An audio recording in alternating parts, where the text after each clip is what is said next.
Bom dia a todas, todos e todes. Eu sou Rosia Velberg, eu sou professora associada da Faculdade de Educação, aqui da Universidade de São Paulo, e eu sou docente do programa de pós-graduação Interunidades em Estética e História da Arte.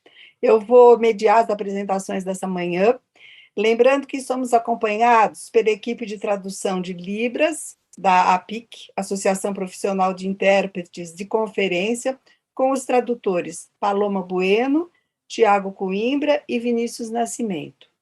Agradecemos o apoio do Programa de Pós-Graduação Interunidades em Estética e História da Arte da Universidade de São Paulo, PGE, o Programa de Pesquisa Arte na Educação, na formação de professores e no currículo escolar, o Grupo de Pesquisa do CNPq, o Grupo de Pesquisa Cultura e Arte no Lazer e Turismo do CNPq e a Coordenação de Aperfeiçoamento do Pessoal de Nível Superior, CAPES, que permitirá a publicação do resultado desse evento em forma de e-book e livro impresso também. O público poderá fazer perguntas pelo chat do YouTube, que serão respondidas no final das apresentações pela professora Carmen e pelo educador Evandro Nicolau. Eu passo a palavra, então, agora para a professora Jane Marques, professora livre-docente da Universidade de São Paulo e atual coordenadora do curso de pós-graduação Interunidades em Estética e História da Arte da Universidade de São Paulo. Atua também no mestrado profissional em empreendedorismo da Faculdade de Economia, Administração e Contabilidade e no curso de graduação em marketing da Escola de Artes, Ciências e Humanidades, EASH. Bom dia a todos. Primeiramente, gostaria de agradecer, é uma grande satisfação poder acompanhar esse evento, né, que está sendo, já é um sucesso, né? Tivemos ontem um dia bastante completo e agora iniciamos aqui a segunda jornada, o segundo dia desse grande evento. Como a professora Rosa já me apresentou, né? Estou na coordenação do programa Interunidades em Estética e História da Arte, e agradeço mais uma vez a professora Rosa Alvaberg, a professora Carmen Aranha e ao professor Edson Leite pela organização desse evento, porque para além de darmos aulas e também de nos organizarmos como pesquisadores, é preciso também publicizar esses trabalhos, é preciso termos o espaço do encontro, das reflexões, das discussões que os nossos estudos permitem, e também termos essa interface, é fundamental, né, essa interface com quem está no mercado. Este evento é mais uma dessas realizações que o PGEA, né, como costumamos chamá-los, carinhosamente costumamos chamar nosso programa de pós, é um dos apoiadores, né? Não seria diferente. Então, mais uma vez, chamamos a atenção para os temas desse evento, o 4º Simpósio Internacional Digital Espaços da Mediação, tendo desenho como prática da memória. Os temas são extremamente atuais, né? Falarmos da educação e arte na pandemia não poderia ficar à parte dessas discussões. O evento, já por si, né, contempla de forma inclusiva, né, as discussões e as necessidades e todas as dificuldades também, né, desse período. Trabalhar o desenho como linguagem contemporânea também faz muito sentido para nós que temos grande força ainda, não só com o apoio do MAC USP, vários outros pesquisadores se dedicam a esses estudos de linguagem contemporânea. E ainda mais a mediação das histórias da arte. Então, de fato, é um grande prazer, como disse, porque o evento possibilita essas trocas, essas interações, o aprofundamento também, né, das discussões. Então, mais uma vez, eu venho destacar a importância do evento para o nosso programa, para a história da arte como um todo, pois o desenho tangencia, eu talvez possamos dizer que é o princípio de todos esses outros embates, né? E as reflexões que temos tido. Então, sei que vocês terão ainda pela frente um dia bastante completo. A conferência está ainda começando o segundo dia, né? Que vai ter em seguida aí essa discussão do desenho como prática artística, e a gente não poderia ficar à parte disso. Parabenizo, então, novamente aos organizadores e cumprimento a todos que submeteram seus trabalhos, que se dispuseram a estar aqui conosco, acompanhando mais uma vez, né, o dia repleto que teremos aqui. Fico à disposição e de novo, né, enfatizo o quanto é importante termos esses eventos na perspectiva da pós-graduação. Isso é realmente um momento de celebração, um momento de reflexão, mas também de comemoração, né? A celebração do encontro. Então, tá aí, os espaços da mediação não poderiam ser diferentes. Agradeço pelo espaço que me deram aqui, né? E deixo, então, volto a palavra à professora Rosa Evelberg para a continuidade. Muito obrigada a todos.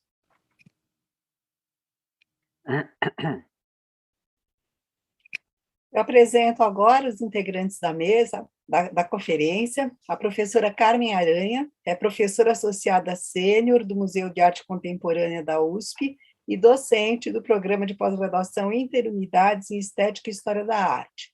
Curadora da exposição Memória do Desenho, que encontra-se em cartaz no MAC USP e que originou esse simpósio, agora na sua 4ª edição, e vai debater o desenho como prática da memória. Evandro Nicolau vai compor também a mesa da palestra, é educador do MAC, doutor em Estética e História da Arte e artista. Então, tá, Carmen, bom, com você. Muito obrigada, bom dia. Eu agradeço as palavras da professora Jane e nós hoje de manhã vamos falar um pouquinho exatamente da exposição que motivou essa discussão. O Memorial do Desenho, ela é uma exposição que está em cartaz desde o dia 29 de junho de 2019, ela ficará até fevereiro de 2022. Então, ela vai ficar 1 ano e meio, nós vamos ter a oportunidade de visitá-la, porque ainda, né, apesar do museu estar com algumas restrições a respeito da visitação, pode-se agendar as visitas de acordo com os procedimentos que o museu está colocando, e isso vocês conseguem encontrar no site do museu e também nos telefones da Divisão de Educação. Essa exposição ela teve o apoio muito grande do professor Carlos Brandão, que me disponibilizou uma boa parte da equipe do MAC para montá-la e para colocá-la de uma maneira que ficou muito importante e interessante para nós. E o meu grande assistente de pesquisa, o Evandro Nicolau, educador do museu, foi meu orientando em Estética e História da Arte, né, no nosso programa.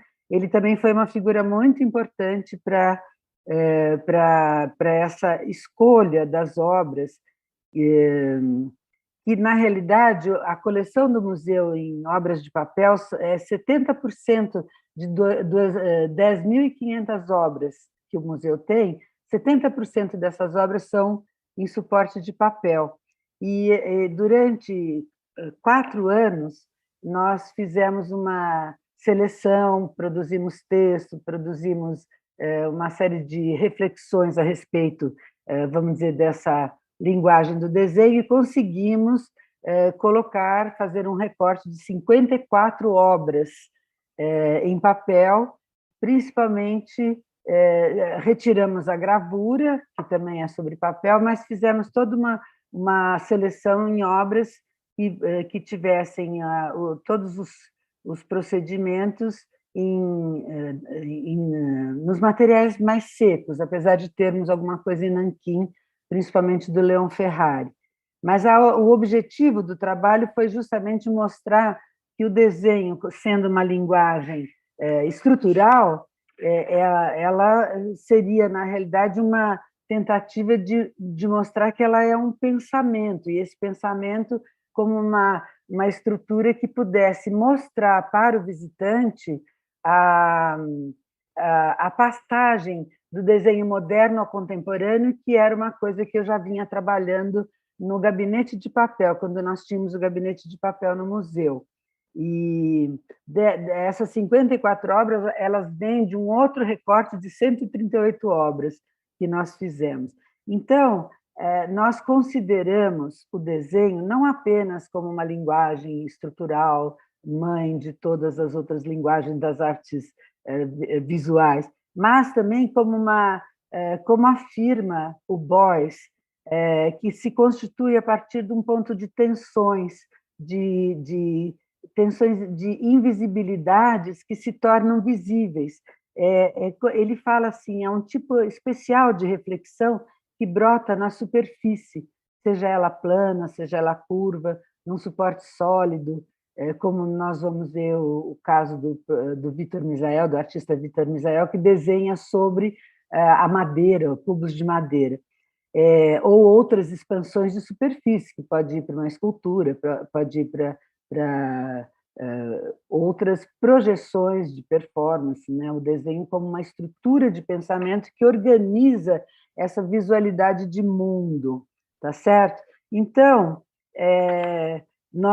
a nossa perspectiva, além dessa de se apropriar de uma linguagem estrutural, nós quisemos situar o desenho como uma memória de passagem, a passagem do moderno ao desenho atual.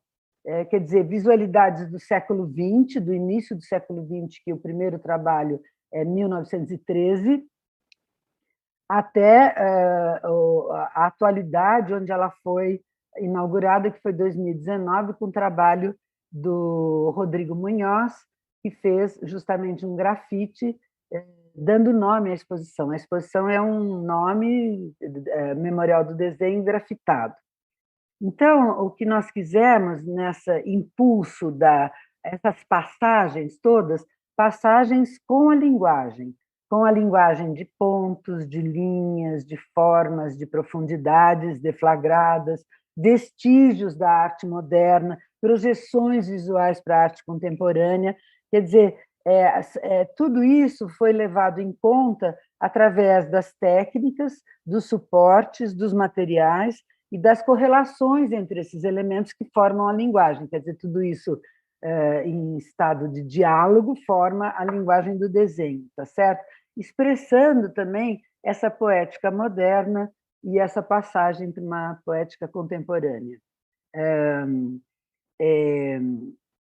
A ideia seria, por exemplo, que o visitante ele fosse nessas passagens que ele também faz pela exposição, ele fosse, na realidade, criando uma interrogação sobre o fenômeno estético, sobre esse fenômeno estético que está passando, que é moderno, mas também com as questões da museografia elaborada pela Elaine Maziero. Essa museografia ela procurou justamente criar toda uma movimentação da visualidade para que não houvesse vamos dizer, uma passagem do moderno, daí passa para 1920, 1930, 1940 e assim por diante, até chegar... Não foi isso a nossa discussão museográfica também. Nós quisemos, então, que o visitante ele está vendo um núcleo modernista, por exemplo, e, de repente, ele olha, você tem uma passagem entre entre a museografia, né? A museografia situa passagens que vão lançar o olhar do visitante a um desenho contemporâneo. Um desenho, por exemplo, do John Parker, que é um artista atuante em Nova York e em Seattle também, nos Estados Unidos. Ou lançar o olhar para o Gato, do Gabriel Borba, que é de 1970, dos anos 70, que ele fez esse trabalho em vídeo, né? Então, a nossa tentativa, tá certo? Ela seria justamente abranger obras de 1913, que começa com Honoré Bérard, e até esse grafite de 2019 do Rodrigo Munhoz, ou Rodrigo Amor Experimental, como ele se auto-intitula, e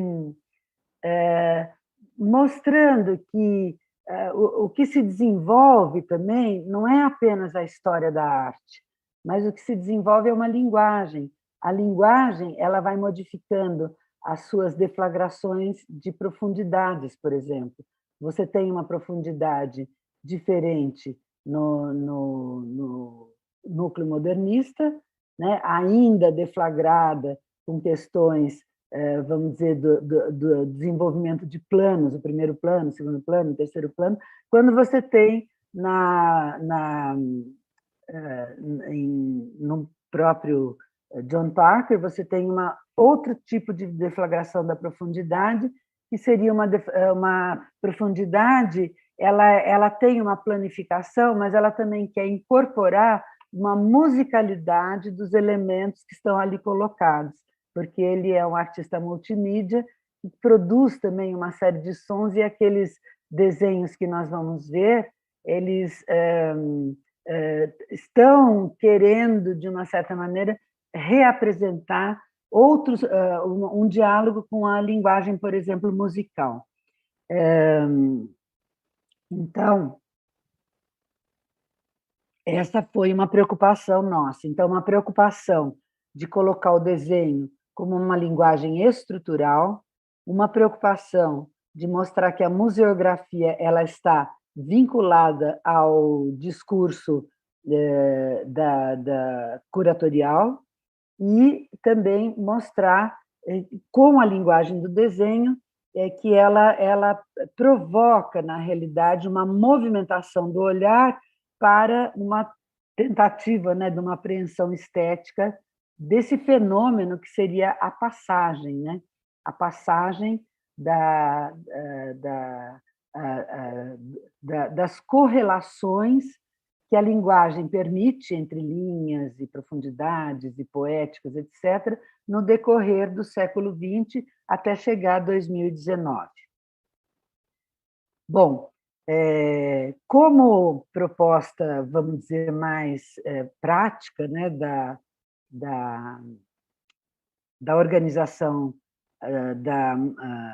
da exposição, nós colocamos no centro da exposição, e vocês vão ver isso com o Evandro Nicolau, um núcleo modernista. Esse núcleo modernista ele é irradiador dessa linguagem mais, vamos dizer, entre aspas, clássica, entre aspas, mais acadêmica.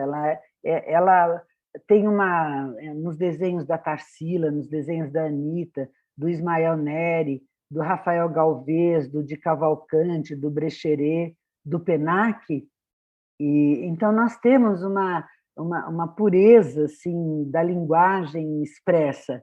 Então nós temos linhas de uma clareza, de uma ordenação e de uma proporção impressionantes, né? E essas linhas, de uma certa maneira, elas guardam uma estrutura de pensamento muito importante para a compreensão dessa linguagem, que depois chega até a Cristiana Moraes e outros artistas da nossa exposição. Ao redor do núcleo modernista, com aberturas, né, de passagens que fazem a possibilidade do olhar caminhar e, de repente, o visitante está olhando e, de repente, ele olha alguma coisa ou chama a atenção, que ele pode ir. Então, nós fizemos as obras que celebram as passagens para o desenho contemporâneo. Então, é uma tentativa de projeção desse núcleo modernista, abrindo para dar os impulsos que nós gostaríamos que desse para essa arte contemporânea. Então, logo na entrada, nós temos o grafite do Rodrigo Amor Experimental, nós temos o José Carratu, que é uma mala toda grafitada, daí nós vamos passando pela Mira Schendel, então vamos tentando atualizar, né, todos os grafites, todas os diálogos que permitem que essa linguagem se projete em outros trabalhos. Então, nós temos o Leon Ferrari, o Amilcar de Castro, e assim vamos andando. O Geraldo de Barros, lançando indícios para o caminho que nós deveríamos seguir com o olhar, tá certo? Então, a gente vai passar pelo Grassmann, pelo Flávio de Carvalho, com um dos trabalhos da série Minha Mãe Morrendo, trabalhos do Gabriel Borba, como já citei, que é um trabalho em vídeo, que ele faz um desenho de um gato, o Leonilson, e aí a gente vai se aproximando dos desenhos contemporâneos, né? Então, desenhos de 1970, 1980, vai se aproximando dos desenhos contemporâneos da Edith Derdick, da Cristiane Moraes, do John Parker, do Donald Urquhart, que é um artista escocês, a Rosana Paulino, o Rodrigo Munhoz, o Vitor Misael, o Gustavo Von Ha, o Júnior Sussi e o Zé de Neste, tá certo? Então, esses artistas vão criando, na realidade, o tecido que nós gostaríamos de situar, né, nessa... Carmen. Oi. Posso apresentar, porque você está falando então, das imagens... Eu estou terminando, Evandro, e eu só queria dizer que... Não, enquanto você fala, porque aí eu já vou apresentando. Não era isso? Pode ser, você que manda. Eu só queria dizer que nós também convidamos 5 artistas que justamente mostraram a possibilidade da gente atualizar a linguagem, né? Então, se você quiser mostrar o Donald, daí eu acho que eu passo a palavra para você, Evandro, porque você vai contando como é que o Donald fez esse trabalho. Olha, o Donald, o John Parker, o Vitor Misael e o Rodrigo Munhoz são artistas convidados, e a Rosana Paulino, que são 5 artistas, que justamente trouxeram a chance para nós de, além do acervo do museu, trazer justamente um diálogo dos artistas que estão atuantes agora. Então, Evandro, por favor, então, fale, pode falar. E a minha parte, mais ou menos, é essa, agora é para você. Não. Bom dia a todas as pessoas. Obrigado, Carmen, mais uma vez, por acreditar aí no meu trabalho no Museu de Arte Contemporânea e a gente fazer mais essa parceria, que já dura aí 18 anos. 17 de agosto passado, completou 18 anos que eu estou no Museu de Arte Contemporânea. A ideia aqui, acho que da conversa, Carmen, porque eu me atrasei um pouquinho na entrada, mas eu ia passar com a sua própria fala a exposição, né? Então, a gente pode aproveitar, eu não pego a palavra exatamente agora, mas e aí vou então passando as obras para você fazer esse complemento, pode ser? A gente vamos faz lá. assim? Eu não tinha programado isso, mas vamos lá. A exposição que foi inaugurada em junho de 2019, ela ainda vai durar aí pelo menos mais 5 meses, né? Vai até fevereiro de 2022, né? Acabou virando uma exposição de longuíssima duração. Experiência muito interessante, porque, na realidade, ele está grafitado num painel. E esse painel teve que sair do espaço do museu, porque podia, eventualmente, entrar os cheiros, as partículas poderiam entrar pelos dutos, né, do ar-condicionado, então nós tivemos que ter uma artimanha para ele conseguir grafitar, né?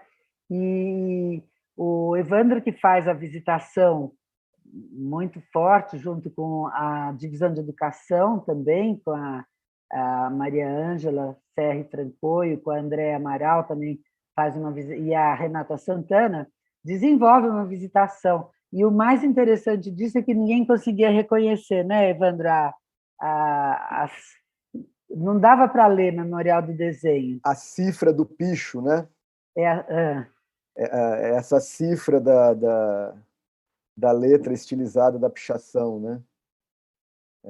Então, imediatamente atrás desse painel, a gente teve a sorte de receber o Donald Urquhart Dumfries, ele é escocês. E o Donald fez a Drawing Conceived in São Paulo, que foi no dia 7/11/2008, quando nós estávamos na eleição do Bolsonaro, e ele, sentindo todo esse clima que nós vivemos aqui, né, durante a época, ele fez esse desenho, um desenho concebido no dia da eleição do Bolsonaro. E ele, então, é um painel enorme, né, Evandro? Ele tem um tamanho de 2 metros de altura, é um painel. E ele fica, aliás, está atrás de você, ele fica, você está sendo na profundidade tá dele. Tá Olha aqui. lá onde ele está. Isso. Depois você mostra a exposição. Depois a gente passa um panorama. Isso. Então, Evandro, não sei se a gente vai... Vamos fazer uma volta, né? Isso, faz uma volta aí. Então, esse é o Carratu, que é aquela mala que, vamos dizer, na realidade, nós fizemos também um simbolismo. Ela é bem na entrada da exposição, então é assim, uma mala a se levar, uma coisa assim, que não é uma coisa que o Evandro e eu trabalhamos muito com a questão simbólica, né? Nós trabalhamos mais com a linguagem. Então, mas surgiu essa brincadeira da mala cheia de grafites poder ser levada pela exposição. E aí nós adentramos a exposição com as obras do Zé de Nest, esse é um painel muito bonito, chama Book of Faces do Facebook. Isso é tudo em grafite, é um painel também bastante grande, depois nós vamos ver na exposição, e aí vai seguindo, essas são obras contemporâneas que vão se misturando, esse é o Von Ra, com o projeto Tarsila, que é, se você está em frente ao projeto Tarsila do Von Ra, se você virar o seu corpo à direita, você vai ver a Tarsila do Amaral e vai ver a Anita Malfatti, vai poder entrar no núcleo modernista diretamente, tá certo? E esse também faz parte do projeto Tarsila do Von Ra. Aqui nós temos o Zé de Nest, que vai estar hoje na palestra à tarde. Desculpa, o Júnior Sussi, o Zé de Nest. O Júnior Sussi, que estará na palestra hoje à tarde, contando e refletindo sobre o desenho. O professor, que também é artista, o artista que também é professor, então ele vai estar... Aqui é Edith Derdick. E assim vamos, né, Evandro? Pode ir passando o Amilcar de Castro. Aqui um desenho dele, estrutural, né? Mostrar um pouco a estrutura do trabalho. Essa daí é a Gerda Brentani, essa daí é uma fábrica Matarazzo. Ela é toda feita em tijolinho, ela conseguiu desenhar todos os tijolinhos da fábrica Matarazzo. E é um desenho muito interessante. A Gerda Brentani, segundo o Carlos Brandão, que foi nosso diretor na gestão anterior, ela viajava com... Ele é botânico, o Carlos Brandão, e viajava com a equipe de botânica pelo Brasil para fazer os desenhos das floras, faunas, etc. Né? Ela tinha uma precisão de desenho muito grande, muito acadêmica, num certo sentido. A Mira Schendel.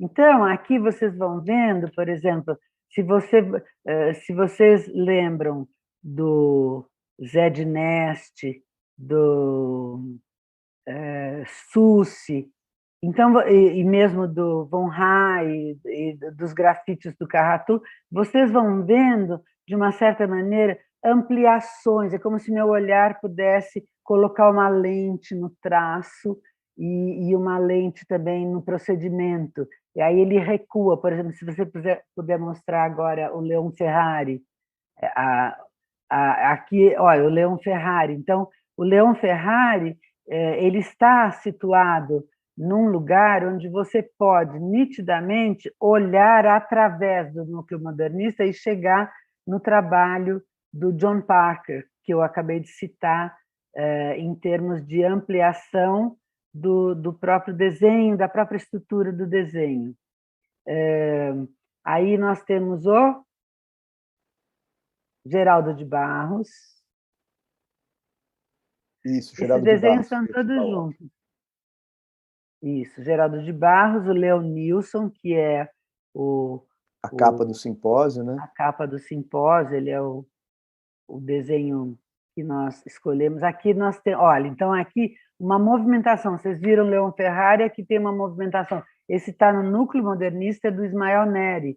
Então, se você olha, Evandro, se você olha o último Leon Ferrari, olha esse e olha esse. Agora, o Ismael Neri, se você olha o John Parker, você vai ver, na realidade, vamos dizer, passeios desse sistema de correlação. Aqui é o Ismael Neri, no núcleo modernista. Aí o John Parker, isso. Certo? Então, nós temos assim uma tentativa de ampliar, de recuar, de transformar, de movimentar todo o nosso olhar para que a ideia seria, são tantas movimentações que são permitidas com o olhar, que o fenômeno dessa linguagem como uma passagem do moderno ao contemporâneo, ela, de uma certa maneira, se situaria para o visitante. Que mais, Evandro? Diga aí. Esse aí você fala, Evandro, do gato. Na verdade, eu estava procurando o Gato Acorrentado, do Gabriel Borba, que é um movimento de uma linha, numa videoarte, esteve também na exposição Videomac, mas o vídeo não está disponível e eu não cheguei a baixá-lo no computador, então, eventualmente, se ao longo da nossa fala, até o final, eu conseguir localizar aqui no acervo do MAC, ou se alguém tiver aí uma ajuda e mandar o link, a gente pode ver o vídeo do Gabriel. Mas é justamente nesse movimento de que o desenho se expande, né, para além dessa questão de ser um lápis sobre papel e vai ganhando novas dimensões aí, né, Carmen? Isso. E também, né, vamos dizer, uma mídia que ela hoje está, né, nós temos vários trabalhos nessa mídia e o Gabriel Borba já está nos anos 70, 80 trabalhando com isso de uma maneira bastante efetiva. Esse desenho, são dois desenhos, né, Evandro, do Berrar, né? Mas tudo bem. Esse desenho, justamente, ele origina toda essa discussão da linha para nós, da linha e do espaço deflagrado. Então, nós poderíamos, em todos os desenhos que nós, de uma certa maneira, situamos na exposição, nós poderíamos encontrar vestígios do Berrar, certo? Então, esse é o outro desenho dele, né? Por exemplo, isso. E o anterior, esse também, né? Olha lá, 1913, né? Honoré Berrar. Então, nós justamente achamos que ele é o desenho mais antigo da exposição, e ele vai, né, é 2019 o desenho mais contemporâneo, que é um grafite. E se vocês olharem os dois, eles têm um sistema de correlação assim muito impressionante, né? E aqui nós temos o Grassmann, né? Certo? Olha lá. Então o Grassmann, ele está justamente do lado de um Brecheret, e do outro lado é esse daqui é a Minha Mãe Morrendo, do Flávio de Carvalho. Flávio de Carvalho. Uma das peças, né? Uma das peças. São 9, é uma série que chama-se Minha Mãe Morrendo, são 9 desenhos em grafite, e é a mãe dele na agonia da morte. E uma das coisas mais interessantes que nós temos foi uma visita que eu fiz para as crianças, e estava exposta toda a série. E a série, se você vai olhando uma por uma, do começo até o fim, você vai vendo a agonia da mãe até a morte dela, porque as linhas expressivas do Flávio de Carvalho, elas acabam se amainando, e todo esse drama ele tá expresso nessa linha expressiva, né, expressionista. E eu perguntei para as crianças: a gente pode desenhar a mãe morrendo? Não, não pode desenhar a mãe morrendo. Foi a resposta de todo mundo. Eu achei muito bonito essa ideia, né? Só que o Flávio de Carvalho era mais velho, né? Então ele podia desenhar a mãe morrendo, porque a mãe já estava morrendo. Aqui é um Vitor Brecheret, olha, uma linha que nós encontramos essa mesma linha, o diálogo dessa linha, com a Anita Malfatti num desenho do Núcleo Modernista. Espera aí, deixa eu ver, alguém está me ligando. Vocês podem... aqui as costureiras, né, se não me engano, a costureira, da Tarsila do Amaral, né? Essa precisão da linha da Tarsila do Amaral, que é uma coisa que é um encanto assim, para todas as pessoas que veem o desenho da Tarsila do Amaral. Ela tem uma precisão no traço estrutural, e ela não precisa dizer muito, ela diz muito pouco, e ela, ao dizer muito pouco, ela tem com essa precisão, né, do desenho que ela tem, ela acaba dizendo muito, né, vamos dizer assim. Aqui é a Anita Malfatti. Eu não tenho aqui os nomes dos trabalhos, Evandro. Esse é um cara que vive na escola, como é que é? Não é? Eu achei que você ia fazer essa parte, essa apresentação. Tem no meu coisa tem. Bom, eu não tenho nome, mas isso não tem problema. Essa linha que eu queria que vocês vissem da Anita Malfatti, que você encontra essa mobilidade da linha aqui mais orgânica do que o Vitor Brecheret, mas você tem, né, esse passeio da linha. Aqui na Anita Malfatti você vê um recuo da figura e a deflagração do espaço, quer dizer, é um espaço meio em diagonal, onde você vê essa voluminosidade das pernas e o torso indo em direção à diagonal do campo, né, que ela está atuando. Aqui também é a Anita. Certo? Então, linhas muito orgânicas. Aqui, olha, agora eu vou ler, é o Penac. Então, esse conjunto do núcleo modernista fica no centro da exposição. Rafael Galvez, o Portinari, esse daí é o... Penac de novo. Penac de novo, olha que beleza de desenho. E esse é um autorretrato do Ismael Neri, que o Evandro gosta especialmente. Esse daí é o Ismael Neri, morre muito jovem, com 30 e poucos anos, e ele se descobre, né, perto da morte. E ele tem vários desenhos dele que ele vai descarnando a figura, e esse é um deles. Então, é um surrealismo sombrio, né, muito grave, e ele tem vários desses. E aí, isso. O que mais, Evandro, que você quer mostrar? Vamos fazer, então, ver um vídeo, um passeio pela exposição, num pequeno vídeo? Isso. Você podia mostrar primeiro as fotos e depois você mostra o vídeo, não? Porque você tem umas fotos bonitas da exposição ou não? Eu posso, na hora que eu for falar, então, aí eu posso mostrar. O senhor já está falando, viu, professor? Ah, é? É. Só um instante. É, Brigalho, eu já fiz meia hora.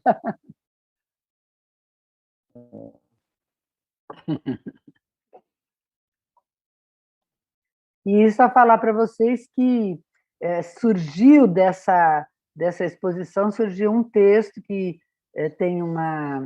No nosso livro vai aparecer um pouquinho a reflexão, né? Olha que beleza. Olha que beleza, aquelas que gostam da sua própria exposição, né?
Vitor Misael, né, que estará à tarde também. 3 artistas dessa exposição estarão à tarde, a gente conversando sobre a questão do artista educador, né, do artista professor, o Vitor Misael, o Júnior Susi e o Rodrigo Munhoz. A Cristiana Moraes, que também é uma artista educadora.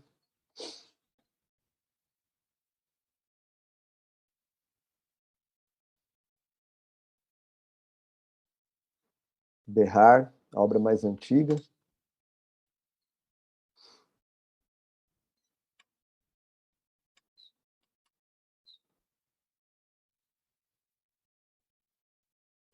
John Parker.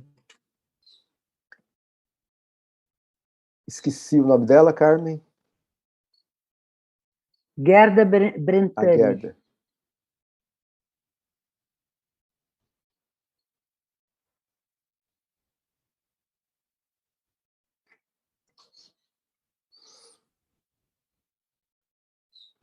É só falar que os painéis, eles foram...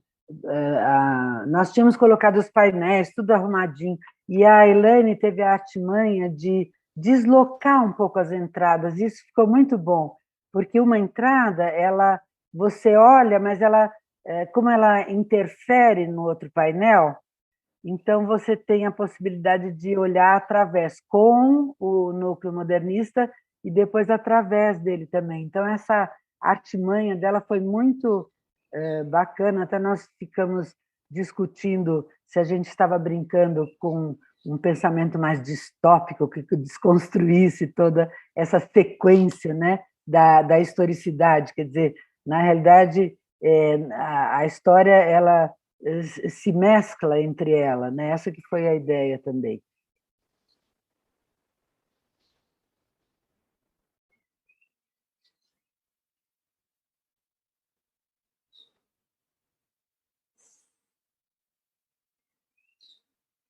É isso? Agora a palavra está com o Evandro Nicolau. Opa. Bom, então, mais uma vez, bom dia a todas as pessoas que estão aqui nesse 4º simpósio Espaços da Mediação, que a gente começou lá em 2011, né? Como eu falei no começo, aqui na hora que eu entrei na fala da Carmen, gentilmente aqui, eu sou educador do MAC há 18 anos, completados agora 17 de agosto, E de vários, diversos trabalhos que a gente desenvolve no educativo, uma das coisas que está sob minha responsabilidade já faz aí uns 17 anos, é um programa chamado Programa de Atendimento de Grupos em Visita ao MAC USP, né? E esse programa atende estagiários e bolsistas de diversas áreas da universidade, diversas faculdades, né? Nesse momento a gente tem bolsistas da história, da filosofia e das artes plásticas. E quando veio a pandemia, a gente estava começando um trabalho, né? E eu tenho uma aproximação e uma preocupação com questões da arte, da tecnologia, do uso de sistemas tecnológicos para o desenvolvimento de trabalhos artísticos, mas também para o uso pedagógico e didático, né? Na verdade, tudo parte de uma questão colocada sobre a experiência de educar, vamos dizer assim, dentro de um museu de arte, né? E quando eu estou falando a palavra educar, eu estou lidando com ela no sentido mais amplo, não necessariamente só a escola formal ou só a escola básica, mas, né, um museu universitário, todo ele se reflete, todas as suas ações se refletem, na verdade, em ações que são educadoras ou educativas ou pedagógicas, enfim, né? Seja em qual nível isso se estabeleça, né? A diferença são os níveis educacionais que a gente está lidando, né? E a grande pergunta é, em um museu de arte, o que é que se pode ensinar, né? São muitas coisas, porque a questão interdisciplinar, transdisciplinar é muito facilitada pelo trabalho da arte, as questões mais pontuais da história da arte, em específico, como uma área de conhecimento, ou as próprias questões mais pontuais das pedagogias educativas, educadoras, da arte e educação, agora essas novidades de artista educador, enfim, né? Mas uma pergunta que talvez seja uma grande premissa, pelo menos no trabalho que eu venho desenvolvendo, é que em um museu de arte a gente deve ou pode, né, ensinar fundamentalmente arte, né? E o que é ensinar arte, né? Como é que uma visita pode proporcionar que esse visitante chegue o mais próximo possível, vamos dizer assim, da forma que um artista pensa ou racionaliza, né, ou organiza o seu cérebro para a produção de uma obra visual, no caso de um museu de arte, mas, enfim, isso acontece para qualquer modalidade artística, né? E isso tem algumas metodologias que não vamos adentrar aqui, mas quando a pandemia surgiu, a primeira coisa que aconteceu foi, vamos dizer assim, a supressão da possibilidade de estarmos juntos dentro de um mesmo espaço, né? E imediatamente o museu nunca fechou, mas a gente passou a pensar e elaborar novas formas, né? Ou formas diversas de existência e de manutenção do trabalho que não fosse mais o presencial, né? Por isso, além de em um museu de arte, o que se espera é que se ensine arte, além das outras coisas correlatas que podem surgir, é também entender que quando a gente começou a imaginar a criação de um ambiente digital para a visitação do MAC, entre outras ações educativas que o museu faz, né, a primeira premissa também que a gente tem que ter é que não se trata da mesma coisa que estar em uma exposição presencial ou analógica, né? Ou seja, é uma outra coisa. Então, toda reflexão passa a se tornar um lugar outro, que não um lugar analógico, e sim um lugar digital. E isso implica em uma série de questões de linguagem e de uso da tecnologia para que esse espaço ou esse ambiente virtual, falando aqui numa linguagem meio EAD, né, síncrona, ou seja, em que a gente está ao vivo, como nessa conversa, possa se estabelecer, né? Então, o nosso trabalho o trabalho que eu estou publicando, inclusive no livro, né, do Espaços da Mediação, tem esse título, né, E Arte e Educação no MAC USP, Visitas em Ambiente Digital na Pandemia da Covid-19. Então, eu queria aproveitar esse espaço que o simpósio está abrindo para a gente justamente refletir sobre algo que está acontecendo hoje, né? Essa ideia de uma e-arte educação no MAC USP é um desdobramento desse programa educativo chamado Atendimentos de Grupos em Visita ao MAC, né? Que a professora Carmen Aranha foi responsável por esse projeto desde a época que eu entrei no MAC. Acho que isso começa lá com a Cristiana Moraes, e aí ela sai do museu, eu acabo ficando com esse projeto que estava ali incipiente. De 2004, 2005 em diante, eu passo a coordenar as visitas educativas no Museu de Arte Contemporânea para, fundamentalmente, ensino fundamental 2, ensino médio, formação de professores e outros grupos especiais, né? E a professora Carmen foi a coordenadora e acompanhou esse projeto e orientou, né, esse trabalho durante, aí, eu acho que cerca de 14 anos, até ela se tornar docente sênior no MAC devido à aposentadoria, e desde então o docente responsável pelo projeto tem sido o professor Edson Leite, que também é organizador desse simpósio, né? E eu estou na coordenação. Hoje, então, esse texto que a gente enviou para o livro, espero que vocês tenham curiosidade de ler esse livro quando ele for publicado, né? Que tem esse título, E-Arte e Educação no MAC USP, uma reflexão sobre as visitas em ambiente digital na pandemia. Contou, né? A gente escreveu, desenvolveu propostas e trabalhos com os 5 bolsistas que estiveram na Bolsa ao longo de 2020 e 2021, né? Que é a Naira Carvalho Moraes, da Filosofia, o Gabriel Matos, da Filosofia, o Matheus de Oliveira Santos, da História, a Juliana Bispo, das Artes Visuais, e a Nicole Firmino, né? Então, é um artigo aí escrito, um escopo que eu reuni, mas tem a participação desses estudantes, porque uma questão que estava colocada é justamente o que significou se afastar da universidade, ter aulas remotas, etc. Isso foi assunto nas nossas reuniões constante, tem sido até hoje, né? E aí eu quero fazer um agradecimento, uma menção especial à Ana Lúcia Siqueira, que quando a gente instituiu essas visitas efetivamente, né, a gente fez vários testes ao longo de 2020 e 2021, mas no final de maio agora de 2021, a gente finalmente instituiu uma grade de visitas que a gente explorou as exposições do MAC ao longo dos agendamentos e das possibilidades de conexão de pessoas que estavam, inclusive, distantes da cidade de São Paulo. Então, a Ana Lúcia, nossa secretária, deu todo o suporte de produção e acompanhamento pré- e pós-visita, porque esse material gerou uma produção, primeiro, de registro audiovisual de todas essas visitas, temos todas elas gravadas, tem aí, acho que cerca de 20 visitas já, estamos começando a segunda temporada, inclusive agora com uma parceria com o MAN, na exposição Zona da Mata, e também questionários avaliando como é que essas coisas se deram, né? O Memorial do Desenho, obviamente, foi uma das exposições a ser exploradas, né?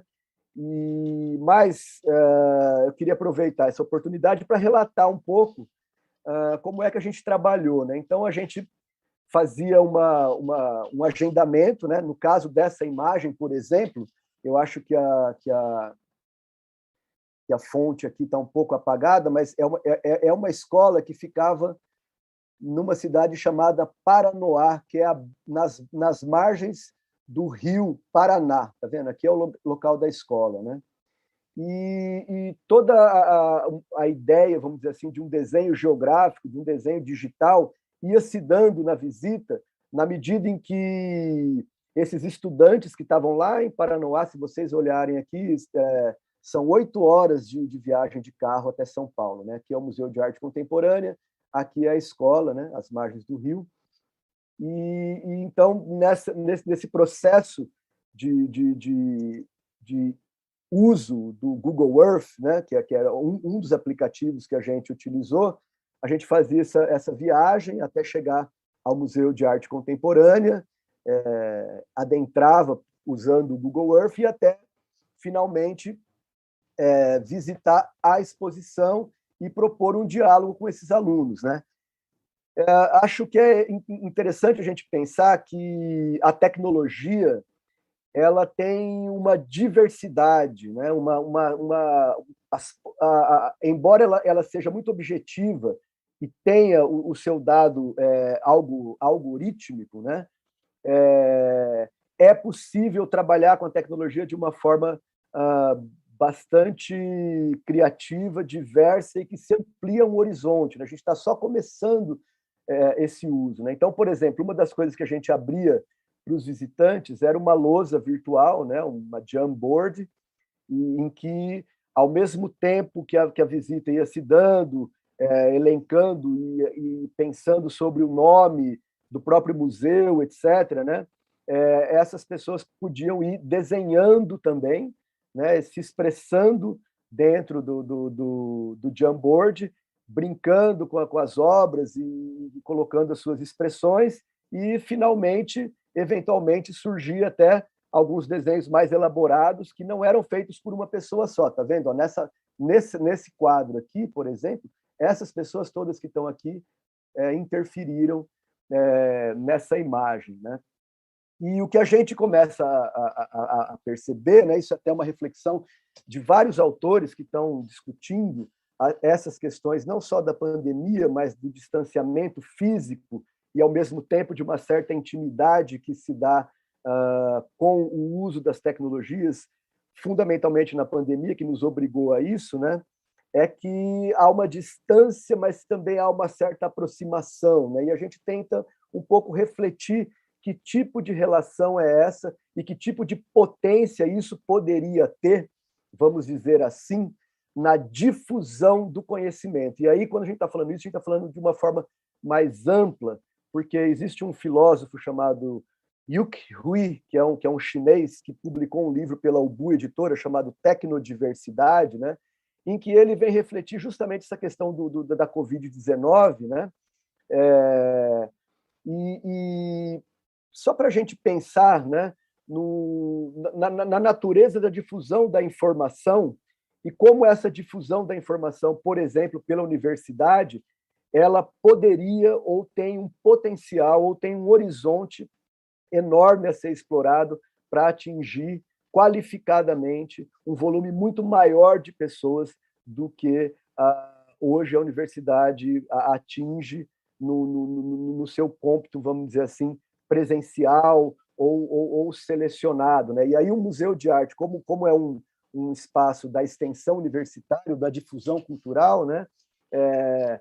E referendado pela universidade, é possível essas experiências, né? E essas conexões com pessoas que não necessariamente estão próximas fisicamente do museu, mas podem estar próximas do espaço, digamos assim, ou do ambiente digital desse no caso, nosso museu, o Museu de Arte Contemporânea, né? Então, o Uki Hui, ele diz o seguinte: o coronavírus não é uma vingança da natureza, né?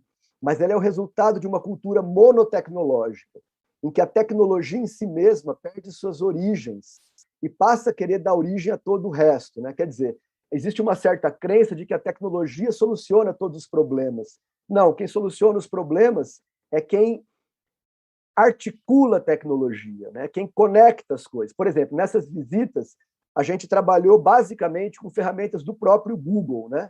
Mas aliando, né, o Google Earth com o Google Street View, com o Jamboard, com a própria presença física do educador e das pessoas manifestando essa humanidade do outro lado da tela, que cria todo um outro ambiente, um outro ecossistema de reflexão e de pensamento que, se não é o mesmo, repito, né, ambivalentemente, se não repete aquilo que acontece numa sala analógica ou no espaço analógico, constrói uma outra forma de percepção e de relação com o ambiente digital, né? E aí o Uki Hui ele vai falar nas questões de solidariedade concreta, de como é que a gente pode entrar nesse espaço virtual. E aí eu faço um parênteses aqui, porque o nosso ministro da Educação, por exemplo, tem dito coisas absurdas a respeito da universidade. No momento em que a universidade pode justamente atingir muito mais gente, o ministro da Educação diz que a universidade é para poucos, né? No momento em que a universidade e a própria educação pode incluir muito mais pessoas, ele diz que há pessoas que devem ser excluídas do processo. E isso a gente precisa ficar muito atento, né? Então, para que uma solidariedade aconteça, é preciso que a gente se abra de alguma maneira para desenvolver alternativas tecnodiversas, né? Não com o uso de redes sociais que sejam das empresas, ou que a gente, por exemplo, consiga perceber que o nosso mailing do educativo ou do museu é uma rede social em si, né?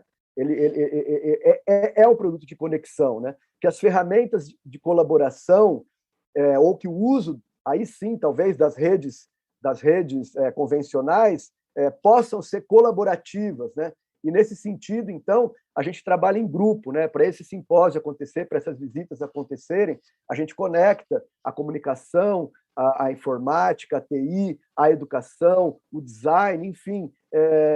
E me parece que essa visão de separação do trabalho, dos postos do trabalho, é uma coisa que está lá no século XX, né? A gente tem trabalhado cada vez mais no processo coletivo e numa capacidade processual de dar soluções, né? E não ficar à mercê da situação do algoritmo, né? Então, ele vai dizer o seguinte, que essas infraestruturas se tornariam instituições digitais, né? Capazes de formar uma base para uma colaboração global, né? Eu gosto muito dessa ideia que o Rui traz, né? Então, ele diz o seguinte, né, justamente reiterando, essa educação à distância não vai substituir a presença física, né? Acho que tem um medo enorme disso, né? Mas, certamente, ela ampliará de modo radical o acesso ao conhecimento e também nos traz de volta a questão da educação em uma época em que muitas universidades estão perdendo financiamento. Ou seja, há um ataque ao processo de formação, né, de construção do conhecimento no âmbito universitário, né? E como é que a gente pode responder a isso? É uma instância de imaginar novas maneiras de nos comunicar, né? E de conectar pessoas, né? A suspensão da vida normal não permitirá a mudança desses hábitos? Poderemos tornar os próximos meses e talvez anos, por exemplo, nos quais a maior parte das universidades do mundo dará aulas virtuais, como uma oportunidade de criar instituições digitais sérias e em escalas sem precedentes? É uma pergunta e uma reflexão. Poderemos fazer com que as nossas instituições se tornem uma concorrência a, por exemplo, outras formas de educação que estão surgindo na internet, que não tem nenhum respaldo e que, inclusive, são negacionistas, anticientíficas, etc., né? E como ele está tratando do coronavírus, né, ele trata isso como uma espécie de uma imunologia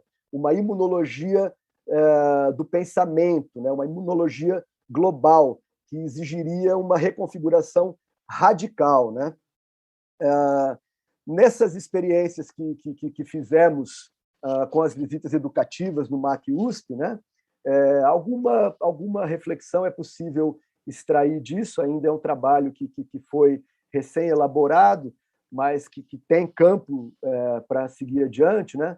E, então, assim, a arte, o museu educativo, atento à expressão desses possíveis interlocutores, pode assumir configurações e propostas de construção de uma linguagem que traga um avanço nas abordagens e metodologias de educação em museu de arte. De fato, se ampliarmos a dimensão do sentido e das formas de manifestação, entrando no meio digital de modo diverso e ciente de seus horizontes amplos de possibilidades, podemos pensar em estratégias de educação que contribuam e construam a imaginação e a atuação humana, né?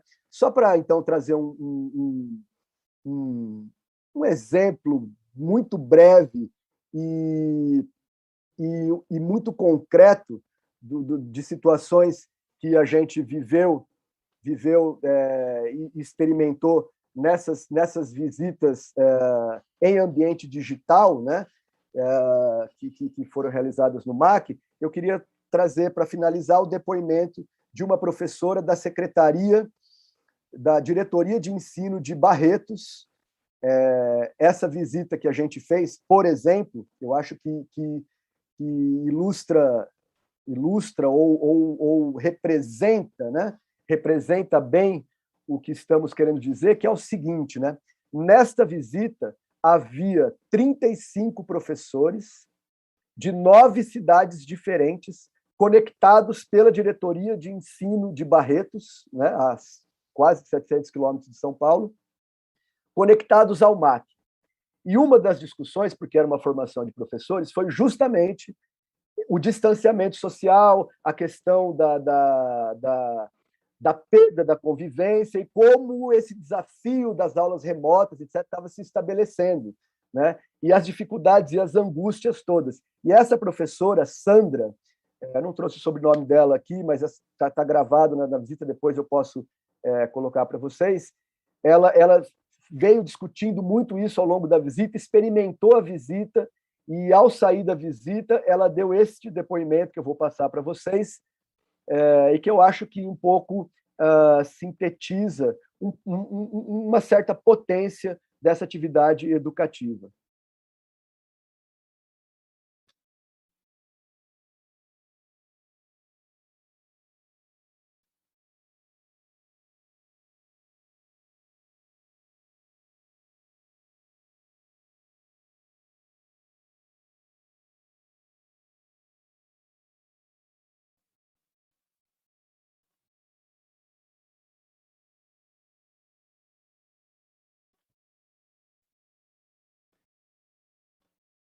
Gente, eu vi que está sem áudio, né? Eu tenho que compartilhar com áudio. Espera aí.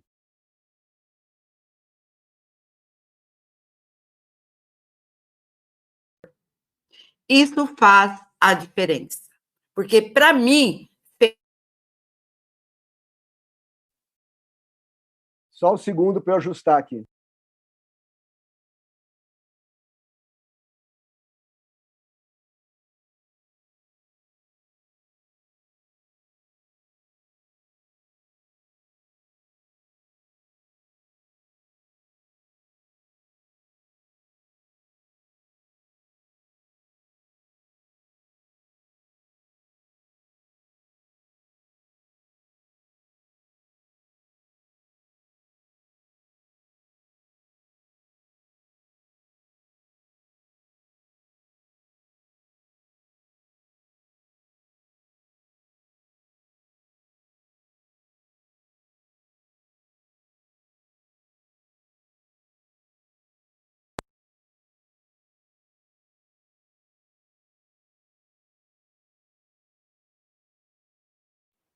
Agora sim. Eu quero finalizar minha palavra, que eu acho que já falei demais. Parabéns pela iniciativa, é muito importante. Parabéns à equipe da diretoria de Barretos por nos proporcionar, né? Porque partiu do Emerson e depois deixou o Cristiano aqui no lugar, que ele teve um probleminha. Agradeço ao Cristiano também.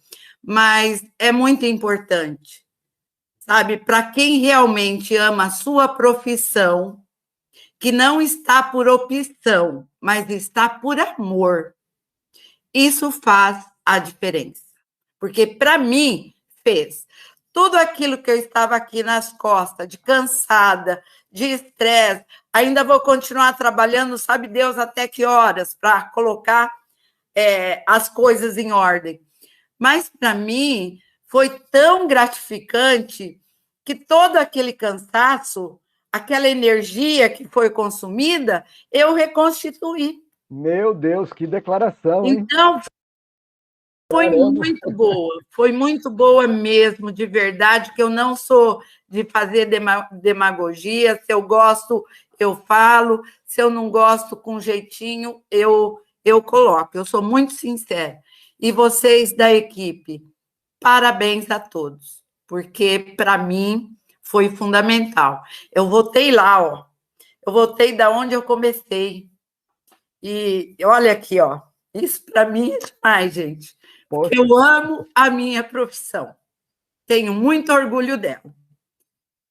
Obrigada mais uma vez. Obrigado pelo seu assim como teve esse depoimento, tem vários outros, a gente vai ainda tabular essa pesquisa, mas é com essa experiência que eu termino aqui a minha participação nesse momento. Obrigado.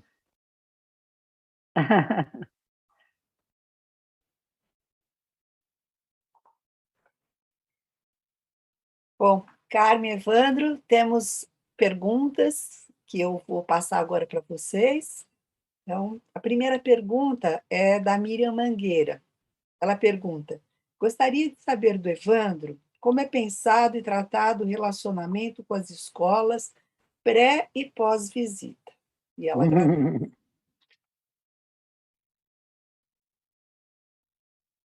Então, essa atividade, né, de receber uma escola no museu é aquilo que talvez lá nos parâmetros curriculares, etc., esteja nesse eixo transversal, né? Porque não há uma construção de um conteúdo ou de um currículo anterior e essa visita não necessariamente vai continuar existindo, repercutindo na escola, né? Isso depende muito da relação ou da própria proposta curricular do professor que solicita a visita, né?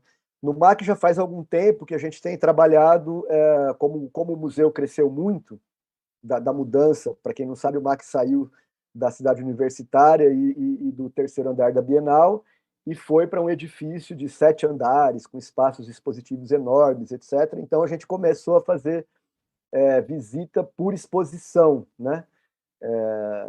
Então, as escolas ou os visitantes escolhem vamos chamar de um cardápio, né, numa alternativas, a visita que eles gostariam de fazer. E ali existe um campo de preenchimento de um formulário, enfim, em que esse professor pode solicitar uma especificidade, né, de conteúdo que seja trabalhado a partir das obras daquela exposição, né? Antigamente isso era feito por telefone, hoje isso já é feito há algum tempo pelo meio digital, né? Os contatos posteriores, aí assim, o educativo somos 4 educadores fixos no MAC, né? A Andréa Amaral, a Maria Ângela Serra Francois, a Renata Santana e eu, e mais os bolsistas que estão em diversos programas educativos, né? E que também têm os desdobramentos em cursos de difusão cultural, né? Então, esses contatos e essas ações pós-visitas acabam se dando em outras atividades que o museu vai proporcionando, né? Em outros programas, em outras ações, né? Nesse momento mesmo, por exemplo, eu estou com um curso de difusão cultural sendo desenvolvido, que é o Desenhos da Paisagem da Cidade do Museu, que são aprofundamentos em questões do museu e da ecologia, enfim. Então, é mais ou menos essa relação. Nós temos uma outra pergunta da Vera Lúcia Silva Souza. Enquanto remoto, Evandro, há possibilidade de um grupo de professores fazer a visitação online com acompanhamento de vocês em plataformas como Zoom ou Meet? Então, acho que eu não expliquei muito bem isso aí, né? Isso está no texto, né? As visitas são todas feitas nessas plataformas, né? E aí, junto com essas plataformas, a gente usa outros aplicativos para amplificar, vamos dizer assim, algumas percepções da visita, né? Então, sim, normalmente as visitas são feitas em sala do Meet, do Zoom.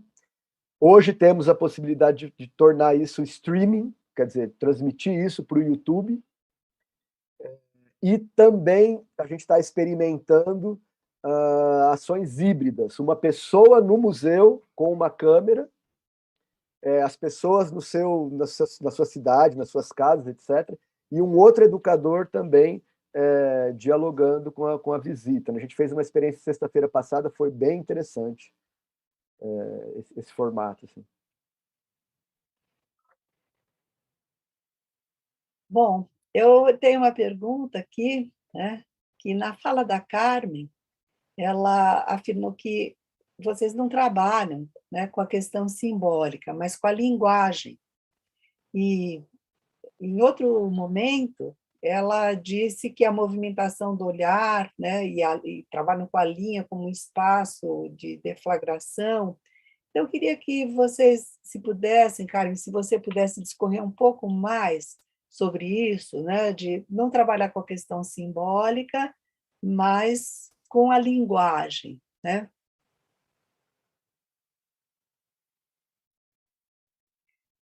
O que eu quero dizer, que o Evandro pode me ajudar, seria o seguinte: por exemplo, eu não fico diante de uma obra e fico perguntando, por exemplo, o que você está vendo aí, tá certo?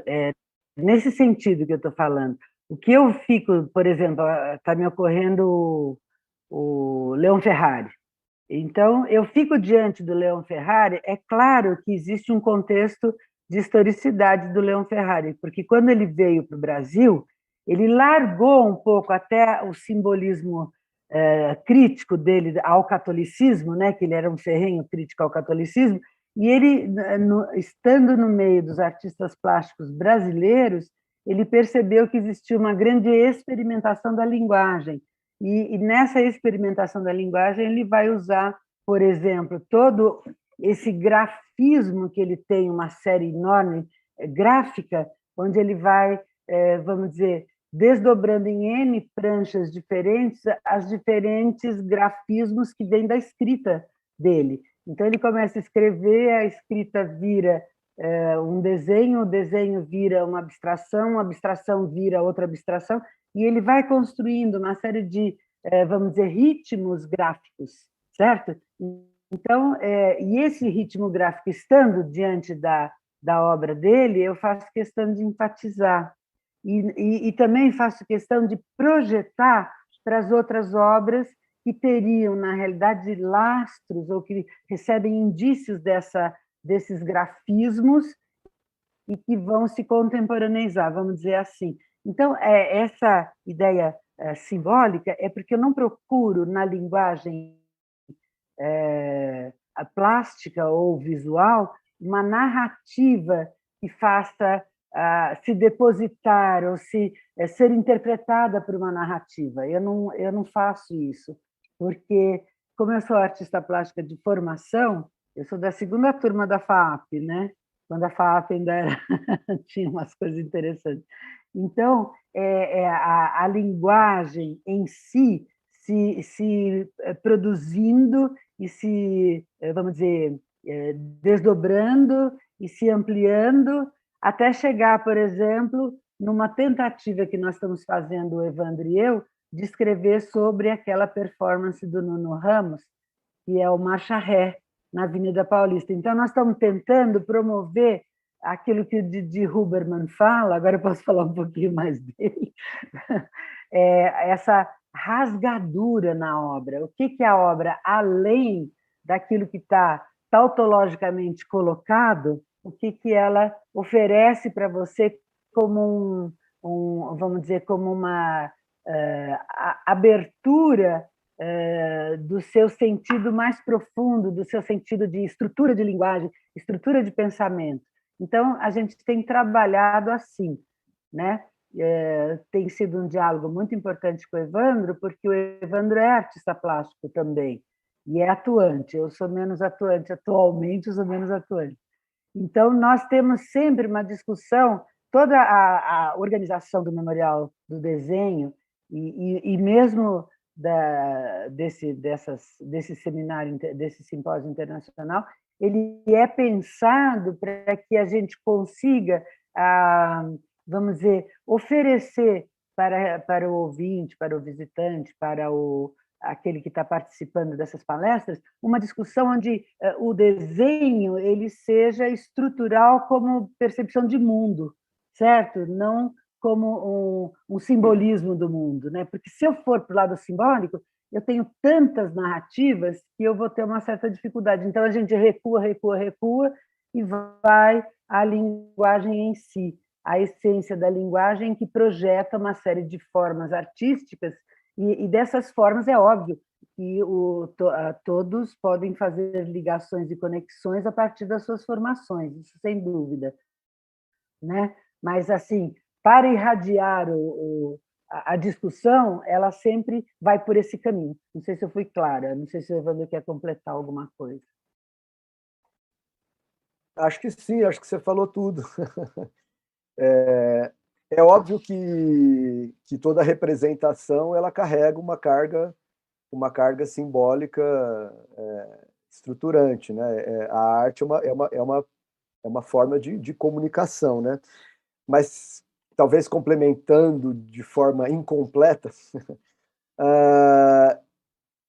há uma certa negação, digamos assim, e aí trazendo para um campo da educação, do que é conhecimento em arte, no sentido do que é a estrutura ou a forma de se pensar quando se pensa artisticamente, ou quando se pensa criativamente, ou quando se pensa imaginativamente, enfim, né? Que tem até essa conexão com o pensamento científico, né? O Leonardo Venturi tem essa reflexão de que a ciência, quando ela propõe um problema, né, ela espera que todos cheguem ao mesmo resultado, né? A não ser quando vai para a questão quântica, etc., mas, de um modo geral, a ciência ela busca um resultado que é compartilhado, né? A arte não, a arte, quando ela propõe um problema, ela espera que cada um chegue a um resultado diferente, né? No entanto, esse resultado subjetivo, ele é compartilhado, né? Eu gosto muito de usar, nesse momento, por exemplo, uma imagem pré-histórica, né? Eu não sei absolutamente o que significa, qual é o simbólico posto ali, mas eu sei que foi um ser humano que fez, né? Eu sei que foi um ser humano que fez com mineral, não foi feito com tinta vegetal, quer dizer, por que é que ele não usou uma tinta vegetal e usou uma tinta mineral, né? Então, simbolicamente, eu posso não saber o que aquilo significa, mas eu tenho o registro da presença cultural, da presença de um ser humano, né? E que usou de estruturas, de técnicas, de formas, etc., para produzir uma comunicação que atravessou milênios, né? Até chegar aos nossos olhos hoje, né? Acho que é um pouco isso. Bom, nós temos uma outra pergunta aqui. Só um minutinho aqui, que eu caí. Vocês estão me vendo? Estamos. Estamos. Está tudo bem. É porque eu não estou conseguindo ver. Bom, nós temos uma outra pergunta aqui do Olívio Guedes para a professora Carmen. Professora Carmen, fale um pouco sobre a questão do desenho ligado ao invisível para o visível. Olha, no meu texto que eu vou apresentar no livro, ele vai exatamente falar um pouquinho dessas questões, porque esse invisível, Olívio, querido, seria uma ideia do Merleau-Ponty que seria uma quase presença, quer dizer, eu estou diante de uma imagem, eu estou num sistema de imagens, essa ideia da passagem do moderno ao contemporâneo, não estando fixo em nenhuma obra, ela tem uma invisibilidade, mas ela tem uma quase presença também, ou uma visibilidade iminente, como diz o Merleau-Ponty. O professor Fabrini fala da imagem enigma, e o Benjamin fala da imagem dialética, né? E então, aliás, eu acho que é o Didi Huberman que fala da imagem dialética, eu não sei, eu faço uma mistura aí, não tem importância. O que importa é exatamente essa invisibilidade, seria uma antitautologia. Quer dizer, eu não estou diante da imagem vendo aquilo que eu estou vendo. Eu estou diante da imagem para abrir essa imagem, para abrir com o ser que se completa ali, né? E para que eu estou vendo alguma coisa? Eu estou vendo para criar, na realidade, um texto que eu vou depois descrever na minha festinha, que eu vou lá na festinha e vou contar, olha, eu vi isso. E a gente que vai para para viajar para a Europa, em geral é assim, né? Ah, eu vi isso, você viu isso? Você viu isso? Não, eu não vi. Ah, então você não viu nada. E, de repente, eu vi a luminosidade, eu vi as profundidades, eu vi uma série de coisas porque eu vivi o conceito, eu me motivei pelo conceito. E esse conceito motivado, ele oferece uma invisibilidade, mas oferece também uma quase presença. E essa quase presença é aquilo que nós devemos abrir para tornar visível. É um pouco o trabalho que a gente faz, né? Que você que foi meu aluno, a gente, apesar das suas perguntas capciosas, a gente tentava, vamos dizer, explicar essa questão da invisibilidade tornada visível. Hoje em dia, essa invisibilidade, para mim, ela mudou um pouco, porque o Didi Huberman ele fala um pouquinho dessa ideia de uma inquietante estranheza. E eu tenho estudado e achado muito interessante essa ideia de que a invisibilidade ela não é tornada visível imediatamente, mas ela é uma invisibilidade como uma quase presença, ela é uma inquietante estranheza, então ela é um enigma, ela é um mistério. Então, nessa busca dessas imagens da forma artística no mundo de hoje, na contemporaneidade, nós temos lutado para ir a essas motivações de obras, né, e de imagens que dizem mais, que elas podem, de uma certa maneira, ser uma visibilidade iminente. Então, que é uma invisibilidade, porque eu vou ter que me dedicar àquilo lá para fazer a rasgadura, como diz o Didi Huberman. É mais ou menos essa ideia, né? Eu estou dando um curso de 4 meses sobre isso, mas você que já foi meu aluno sabe mais ou menos disso, né? Eu acho. Obrigada pela pergunta. Mais ou menos, Rosa? Foi isso? Quer falar alguma coisa? Evandro Nicolau também trabalha com as invisibilidades, Não tornadas é isso, visíveis. é que eu dou um tempo, né? Um tempinho para no final da sua fala para eu entrar. Então, Carmen, é muito interessante nessa sua resposta, em outras também que você articulou aqui hoje, né?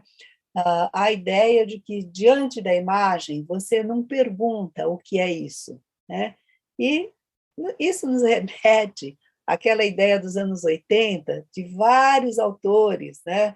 Como Ott, Parsons, enfim, Eflin, que tinham uma proposição quase que estruturalista, né? De fases da leitura, né? E que as perguntas tinham, mesmo Abigail Hausen, né, tem uma pesquisa que as perguntas tinham que ser estruturadas, né, numa sequência de construção de conhecimento sobre as imagens, ou de conhecimento estético. Isso regeu muito a arte e educação dos museus, né? Eu não sei, me parece que você, desde esse período, né, não trabalhou nessa vertente, né, que eu saiba. O MAC, eu acho que no MAC, no educativo, eu acho que se trabalhou nessa vertente, no Museu Lazar Segal, com certeza, né? Então, é muito interessante também, eu noto, não sei se vocês dois estão de acordo, que a formação dos arte-educadores que trabalhavam nos museus nesse período, a formação era em arte, né? E hoje, mesmo no próprio texto do Evandro, em outros museus também, a gente verifica que pessoas com formação em história, em filosofia, que a filosofia pode estar ligada, mas, enfim, em outras áreas, geografia, enfim, até em linguística, né? Então, isso que eu queria saber de vocês, esse tipo de inclusão, né, de outras formações profissionais, é uma coisa que se deu depois, né, desse momento dos anos 80, vamos dizer assim, 80, 90, isso foi se expandindo. Então, se vocês puderem falar um pouco disso, né, quais são as desvantagens e as vantagens, e se isso está associado a essa outra visão que se traz, que não é uma visão de fases, né, onde nós vamos acompanhar o público, né, tentando verificar, né, como eles estão lendo a obra, né, e trazendo os conteúdos nessa medida. Enfim. Certo. Assim, Evandro, eu acho assim que participando, né? Eu entrei no Museu de Arte Contemporânea em 93, eu fui colega da Ana May na Universidade de Boston, nos anos 70, e a Ana May é uma pessoa importantíssima, né, para o ensino da arte. Ela é uma mulher de muita formação, de muita conhecimento, muita atividade. Ela é impressionante a... E quando eu já estava junto com ela já fazia o doutoramento, eu fazia o mestrado, ela já estava nesse tipo de organização do pensamento, né? Na realidade, eu ainda estava em formação. Então, nessa minha formação, eu tive uma certa, vamos dizer, um acidente geográfico, que eu voltei para o Brasil para terminar meu doutoramento e caí nas mãos de um pessoal da PUC que era fenomenólogo, o professor Joel Martins. Eu caí na mão dele. Eu fui apresentada por uma moça que eu conheci nos Estados Unidos e ela me levou às mãos do Joel Martins. E foi muito bom para mim, porque as artes plásticas, quando você é artista plástico, né, de formação, ou quando você é artista plástico, você trabalha muito com o ato de criação, né? Você é uma tentativa de um ato de criação o tempo todo. E esse ato de criação, ele ficou claro para mim que era um fenômeno do conhecimento humano, um movimento do espírito humano. E aí eu me lembro das nossas conferências, como é que chamava aquela associação dos arte educadores de São Paulo, lembra disso? Então, eu fui cair lá, e lá as educadoras falavam muito sobre criatividade.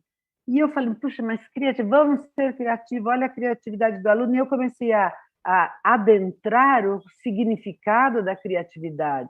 E foi aí que eu coloquei uma lente como um fenômeno do estado, do espírito humano, que faz uma série de movimentações e se torna criativo. E aí eu fui para as mãos dos artistas mesmos. Eu comecei a estudar Vermeer, comecei a estudar todos os clássicos e comecei a estudar e caí nas mãos do Cézanne e depois o Paul Klee. O Paul Klee tem todo um tratado sobre o ato de criação e aquilo me tocou muito. Parecia que eu estava vendo a fenomenologia se organizar para dizer que o ato de criação vivido pelo artista tinha essa palavra. Foi assim que eu comecei a me organizar. E aí entrei no museu. E o museu era realmente todo um trabalho maravilhoso sobre aquilo que a Ana May tinha trazido. E eu sempre fiquei, de uma certa maneira, paralela a isso, porque eu sempre participei, né, de todos esse conhecimento, mas eu fazia outro tipo de pesquisa. E essa pesquisa, de uma certa maneira, ela tem um certo caminho que eu trilho desde 1978, e de vez em quando tem alguém que se junta a mim. É um pouco assim. E, aliás, você, a Rosa, aqui é um depoimento que foi uma pessoa que, quando ela era diretora da Maria Antônia, me convidou para dar uma palestra, eu falei sobre essas coisas, e você foi muito aberta, é uma das pessoas que eu tenho diálogo, né, sobre essa questão.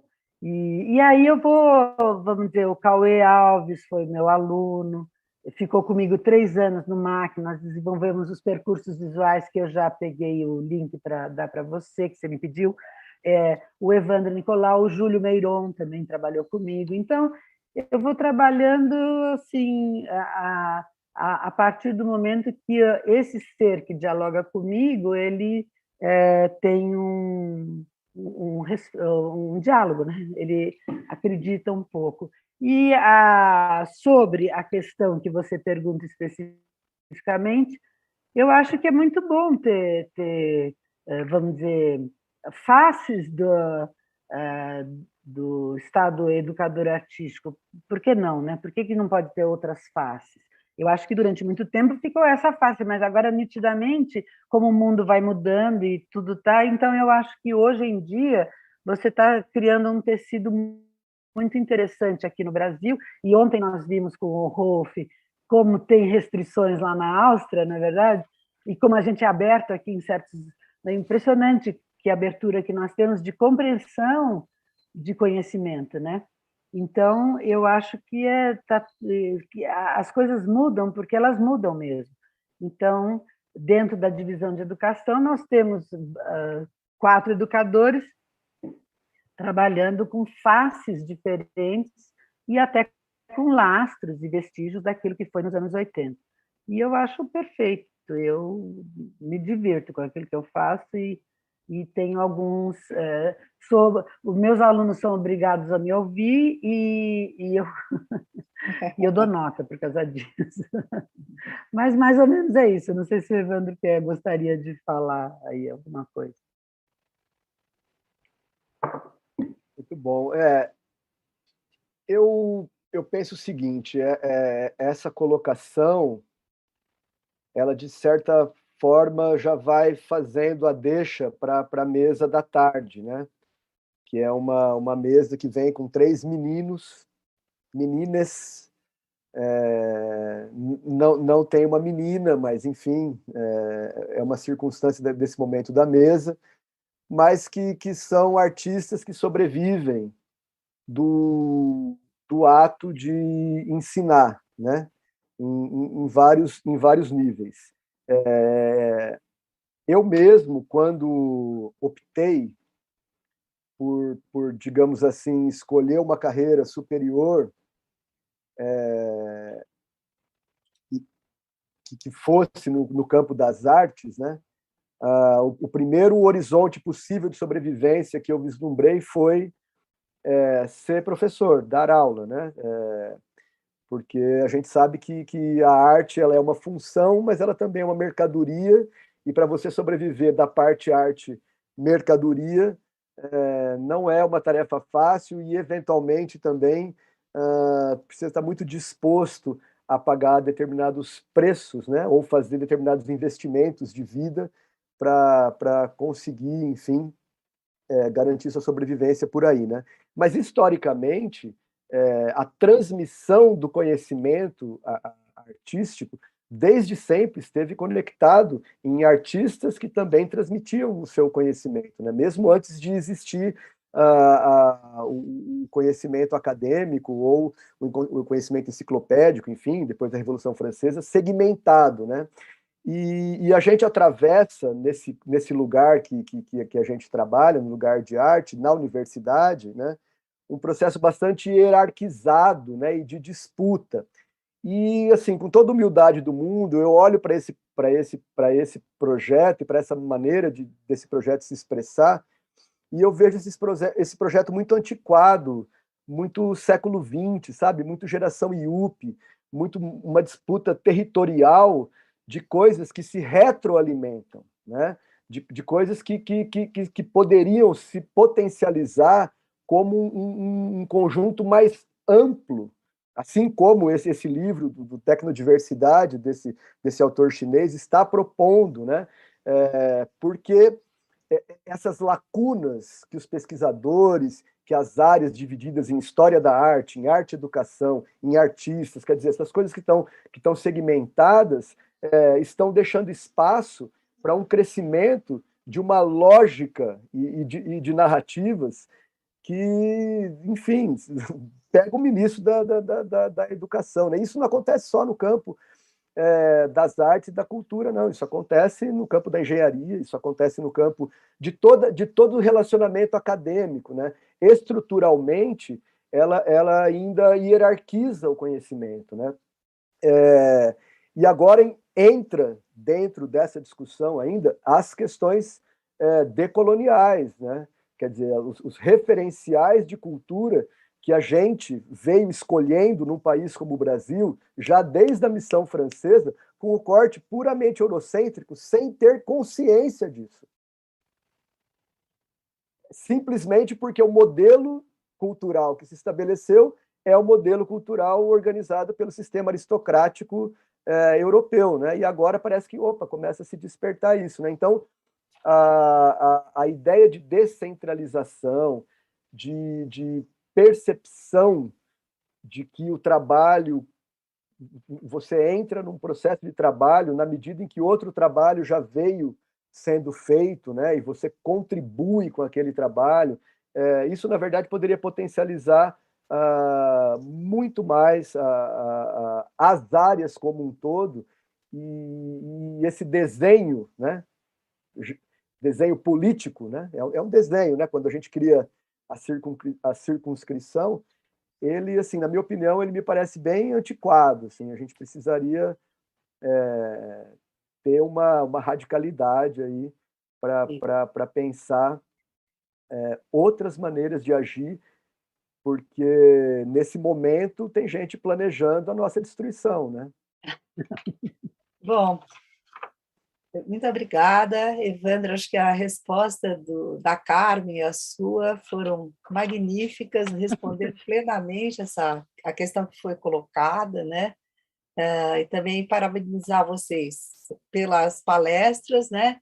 E dizer que o MAC ele é um museu de vanguarda nesse sentido, e por tudo isso que vocês acabaram de falar. Veja, nessa exposição, não há uma hierarquia entre a curadoria e o educativo, e isso é uma coisa rara da gente encontrar, né? Então, existe esse diálogo horizontal, né, entre o curador, né, nessa exposição, e a proposta educativa, né? Então, eu agradeço, né? E agradeço também a equipe do MAC, né? O Bruno Calado, a Marilda Giaforov, Marta Silento e o Sérgio Miranda, da comunicação do MAC, a Ana Lúcia Siqueira, do setor educativo, Paulo Marquezine, da Secretaria Acadêmica, e a Sara Valbon, da divisão de pesquisa. Os tradutores de Libra, Associação Profissional de Intérpretes de Conferência, Paloma Bueno, Tiago Coimbra e Vinícius Nascimento. Nós teremos um intervalo agora, né, para o almoço, e nós retornamos às 14h30 com a mesa Memorial do Desenho com os artistas educadores. Tá? Então, muito obrigado e até às 14h30. Obrigada a todos também, obrigada, Rosa, obrigada aos tradutores, a todo o pessoal da produção, das secretarias. Muito agradecida por tudo. Obrigada, Obrigado. Evandro. Tchau.